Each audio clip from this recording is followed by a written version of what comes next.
Hey, how you doing? How's that babysitting going? Last time we talked Oh, that was yesterday, like that was so long ago, John. I am just worn out. That was like 10 minutes ago. it's it's different when you're older, isn't it? Oh, hey, it is Crazy how tough. old it is. The Nice shirt. noise. Nice shirt. That might be Thanks. the one that you were wearing when the in our last episode when I was going to say Roxanne, when Roxanne made well, that no, it comment. wasn't Roxanne. I'm not going to let Ariel. I mean, I'm not going to let. Oh, Ariel. I think it was Ariel, if I'm not mistaken. I have to Oh, go back and look. But well, hey, she's a bit of a smart peep. We've had trouble with her in the I past. like her a lot because of Oh, the information that she shared. It was really good content back, way better than our content. But speaking of content, now that we've changed our shirts and my yes. glasses, I mean, I've got two pairs of glasses. So, something that I don't think we covered well, but it's I just did a presentation last night to Brooks Club, Vince's Club. Vince. Hi, Vince. Yes, it was a great session. It was so nice to be live presenting. But inevitably, this idea, especially in a club, You were with there live. what's that? You were there live. Yeah, it was live and Zoom, which was really Wow. nice. Oh, So, good. so what was really interesting is it seems like this always comes up, especially in a club. The idea of competition and critique and meeting other people's needs, and you and I like to talk about finding your own vision and following it, and stop worrying about everybody else. So I'm just going to pose a question to you. When somebody comes to you and says, "Hey, here's an image I made. What do you think I should do with that image?" Let's just role play here for a minute. What would you say to me? Cole, what do you think about this image? What would you do to make it better? Well, if it's one of your images, you know what I'm going to say. Jeez, why do you put me on the spot like that? There's what I'm thinking and there's what I'm saying. Okay. What I'm thinking is you don't know what you want. Yeah. You don't know how you want that image to look. That's what you need to work on. Because my opinion is one of 7.5 billion and it's worthless. It is an opinion that is subject to my own tastes and preferences. And so, what I think is so irrelevant, and I think we put way too much stock on the person giving reviews saying, oh, they must know something. Why do we think that? Yeah. I'm not sure because we like their work, maybe, or Yeah. because they've got some title, but it is an opinion, and there is no opinion more important than your own. And I've heard people say things like, well, but it gives me ideas. Well, get your own ideas. Yeah. Learn to see for yourself, find your vision. And they might suggest I crop it slightly differently. If they can suggest it, you can see it and figure that out. You need to learn to see, not be dependent on other people's opinions. Well, what else? I mean, I've heard you in the past, and I'm trying to lead you here a little Oh, bit. what What would I actually say? Well, yeah. So the self-critique. I mean, how Mhm. do we help? That's one thing to say philosophically, and you and I agree. But how to do it? I am, but I before we do that, I am going to play devil's advocate a little bit Sure.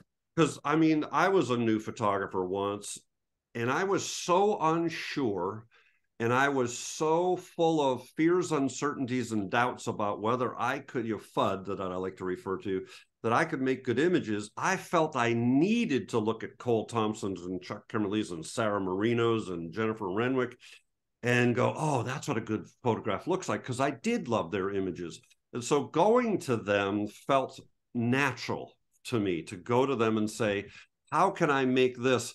But now down the road, I do clearly understand that I'm asking for them and they're giving me feedback based on their vision, which is Sure. not my vision. So I know where you're going to go, and I really like that. But I just want to say that to those listening, I empathize completely because I was not near as capable as you, Cole, to be very candid in being able to follow that vision. Although as I say that, I'm thinking about you loved Ansel, you loved Weston, and so you were certainly copying them to some degree. So even though you weren't asking for their opinion, you were certainly using their vision to try to guide. And it wasn't until that celibacy journey that you went on to get to where you really did your own vision. So again, I always get back to, I wonder if there's phases that we go through, and we not kind of need that help and direction from someone else until we can gain the confidence. So that's something to think about in the back. But now fast forward to what I'd like you to talk about is how do you, because I know you get people who write you and say, what could I do? So I'm curious, how do you handle that situation? Well, I want to address what you just said. Maybe it's a phase that we need to go through. I don't know. I know it's a phase that most of us do go through, but the question is there a better way? And I think there is. And there's no way for me to turn the clock back and to retry my life and to see if that would have produced a better result sooner. Yeah. But I would suggest that eliminating those middle steps where we are dependent upon the opinion of others would be a good thing. And I think the way we can do that is as reviewers, not giving our opinions, but rather saying, John, what do you think of this image? Do you love it? What do you love about it? Specifically, what is the features of that image that you love? What don't you like about it? Can you change those things? If you had to do it over, how would you have done it? And I would really get to the heart of what is it they love about it? How can they make it stronger? And getting them to see for themselves rather than being dependent upon other people's eyes. You know, as I'm listening to you again, because we've talked about this before, it just struck me, it's the cheap way out, isn't it? If I come to you and say, what would you do? It's almost like I'm saying, I don't know what else to do. I'm going to go to Cole, and Cole's going to tell me what to do, rather than, and I think about Stephen Covey's work, who I loved, right? One of his principles they talked about, oh shoot, I hope that's not coming up on my screen there. So a notification just came up. Nope, It didn't. Good. He talked about the courage it takes sometimes to do the long route, to do something, because then you're going to actually learn it. And what I love about what you're trying to do with people that write you is you're trying to get them, probably for many, the first time, to really think a little more deeply about what they love and what they don't love. And by the way, could you put a little more meat on the bone of what could you change? Does that mean change in the field? I get that. But are there things you can actually change after we've made the photograph? And as I've talked with some people from our Death Valley trip, and they've sent me images and I've asked those questions, and they've said, I wish this could be different, or this could be lighter or darker, then I'm willing to help them to execute what they wanted to do. Got it. So we talked with a friend of ours, and we moved a hill, or we changed the lighting on the hill. So once a person knows what they want to do, I think it's a legitimate question to say, can you help me do that? I don't know how to do that. Yeah, because that's very different than what would you do? It's very different. Now at least you've gotten them to think and say, I love the rhythm of the hills and the dunes. But what I don't like, and I think this is trying to be more practical in the application of what you're asking, what I don't like is, man, it's way too bright on the right side of this frame. And that's where I think you enter in and say, well, so big deal, let's make it darker. And it's amazing how people haven't thought about that. They're just doing global adjustments to their photograph, making the white point and the black point look great, but then they're not going a little deeper and saying, but how can I shape the light? And I love that language. Shape the light, alter the light, darken, lighten, dodge, burn, whatever, or even, dare I say, heresy, remove something with a healing brush. Oh my gosh, why would anybody ever do that? Because it's not allowed. It's a rule, right? Now, I actually have an example. I don't think I've talked about it here, where I came home with my favorite iceberg from my Melting Giant series. Couldn't do a long exposure, but loved the iceberg, shot it as a still, just trusted I would find a way to turn that into a long exposure like all of the others in the portfolio. Yeah. Got home, knew what I wanted, didn't know how to do it, discussed it with a friend, Jack Bryn. Yeah. He suggested a tool. I used it, turned it in. It looks indistinguishable from all the other long exposures. Yeah. I didn't go to Jack and say, Jack, I don't know what to do with this image. Right. He said, I know what I want to do, Jack. I don't know how to do it. And there's the legitimate reason to ask others for help. Yeah, now, one other point you made. A lot of people, I think, ask others what they think of their images because they really lack confidence and they want some bolstering, some positive feedback to give them confidence. Mm-hmm. And it is interesting the role confidence plays in allowing us to be more creative. We need to feel confident. Yes. Some of us are born with an abundance of confidence, others have little. So I do think there's a role for a reviewer or a person giving input to encourage and to compliment and to help that person feel confidence, especially when we consider somebody may be their first month in photography. Yeah. You know, they're a beginner and they need a little boost.